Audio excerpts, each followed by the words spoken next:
যখন জুমার দিন আসে, এই জুমার দিনে যদি কোনো ব্যক্তি সকাল সকাল গোসল করে, আর্লি মর্নিং গোসল করে, গোসল করার পরে তার উত্তম পোশাকটা পরিধান করে, আর গোসলটা করে ফরজ গোসলের মতো, আতর সুগন্ধি খুশবু তার সামর্থ্য অনুযায়ী ব্যবহার করে, এরপরে পায়ে হেঁটে হেঁটে মসজিদে আসে, বাহনে চড়ে নয়, পায়ে হেঁটে হেঁটে।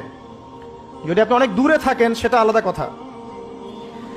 এবং ইমামের কাছাকাছি বসে, মসজিদে আসার পরে যতটুকু সম্ভব হয় সুন্নত পড়ে নিল, নফল পড়ে নিল, এরপর ইমামের কাছাকাছি এসে বসলো, ইমামের খুতবা শ্রবণ করে মনোযোগের সাথে। খুতবা শ্রবণ করার সময় কাউকে কষ্ট দেয় না। কাউকে কষ্ট দেয় না মানে হচ্ছে যে কেউ কথা বললে তাকে এতটুকু বলে না যে তুমি চুপ করো, কোনো কষ্ট দেয় না।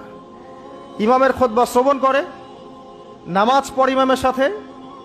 এই ব্যক্তির আমল নামায় নবী সাল্লাল্লাহু আলাইহি ওয়াসাল্লাম বলছেন যে প্রত্যেক পদক্ষেপের বিনিময়ে 1 বছরের নফল নামাজ আর 1 বছরের নফল রোজার নেকি লেখা হয়।